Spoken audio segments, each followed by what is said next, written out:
BJ Mafia, what's poppin'? So big news that we get in the Jaguars community. The Jacksonville Jaguars will be putting a franchise tag on tight end Evan Engram per Adam Schefter. And to me, this is absolutely great news for the Jaguars, not only just this season, but possibly for the team moving forward. I am still extremely confident that Evan Engram on a one-year franchise tag still is gonna be in the long-term plans for the Jaguars moving forward. A couple of thoughts came to my mind when this news just broke an hour ago, and I was in the middle of making another Jags video, but now it's gonna be postponed to tomorrow, so make sure you guys stay tuned for that. But let's actually talk about Evan Engram getting the franchise tag. So the first thing that really came to my mind with Evan Engram getting this year's franchise tag is that the Jaguars, to me, I was hoping that we would not have to use our franchise tag, and the two most likely candidates that it was going to come down to was our right tackle, Jawaan Taylor, and Evan Engram, and the Jaguars decided to use it on Evan Engram. He's going to have an $11.4 million cap hit on the cap this season because the franchise tag is on a one-year deal.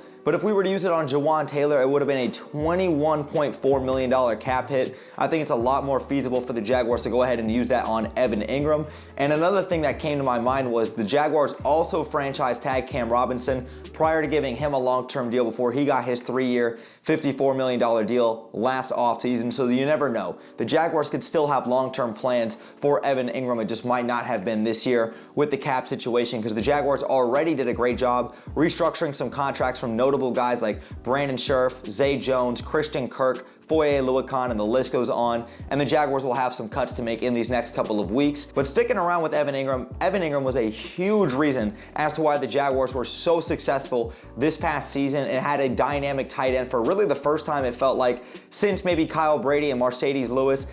Evan Engram was a one-of-a-kind type of talent that the Jaguars had not seen in an extremely long time at the tight end position. Evan Engram, 73 receptions, 766 yards, and 4 touchdowns. The numbers do not tell just how much of an impact he made on this offense, and he was reiterated many times by Evan Engram why he wanted to come to Jacksonville to play with the franchise quarterback, to play in a Doug Peterson tight end-centric offense, and he consistently praised the community, the fan base, and this Jacksonville Jaguars organization. A guy that you definitely want to see sticking around. And regardless of the fact that he does not have a long-term contract yet, I'm excited to see him back in Jacksonville, and I know the Jaguar fans are. Sticking with the subject overall of tight ends, the Jaguars still have two unrestricted free agents, Chris Manhertz and Dan Arnold, in the tight end room. I would love to personally bring back Manhertz on a cheap deal because he's an amazing run-blocking tight end, and we all know that Doug Peterson uses many tight ends. So to have Luke Farrell, Chris Manhertz, Evan Engram, and I'm sure that the Jaguars will go out there and draft one, that would be great to have a nice solidified piece right there in the tight end room. And speaking of drafting tight ends, I know that a lot of Jaguar fans are extremely excited not only about the draft, but the potential of possibly drafting a tight end somewhere high up in the draft in order to build that long-term talent there. And I'm not completely against it. I'm not going to be talking any draft prospects in depth in this video or really in these next couple of weeks. I'm waiting till April to talk all draft with you guys. But the point I'm really trying to drive home with this is the fact that I'm glad that we can at least get Evan Engram for another year, even if the Jaguars for some reason don't want to pay him long-term, because you're going to have to pay guys like Trevor Lawrence, Calvin Ridley, possibly Josh Allen, and the list goes on. Evan Ingram's at least here for now, and if the Jaguars decide to draft a tight end this year, maybe even next year, the Jaguars have some more leverage and some flexibility there now that they've at least got Evan Engram retained for one more season at minimum. But overall, I think the Jaguars and Trent Baalke's done a great job so far this offseason. Restructuring contracts, we've seen them re-sign guys like Roy Robertson-Harris, CJ Beathard, JaMychal Hasty.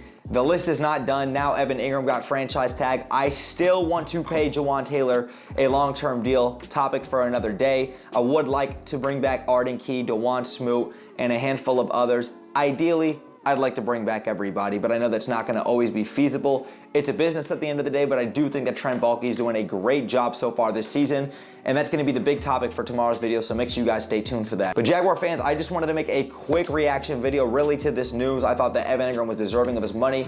Glad to see he's back in Jacksonville. Jaguar fans, let me know your thoughts in the comments down below. And if you guys enjoyed today's video, man, make sure you guys drop me a thumbs up. It takes 1 second and it helps me in the channel out tremendously. And if you guys are new here, consider hitting that subscribe bell to stay tuned for more Jaguars content that I do here on YouTube. And make sure you guys go follow me on my socials on Twitter, TikTok, and on Instagram. The link tree will be in the description down below so that you guys can go check that out. But thanks again for sticking around throughout the whole video. Brett James, aka BJ, I'm out, y'all. Go Jags, baby. Peace.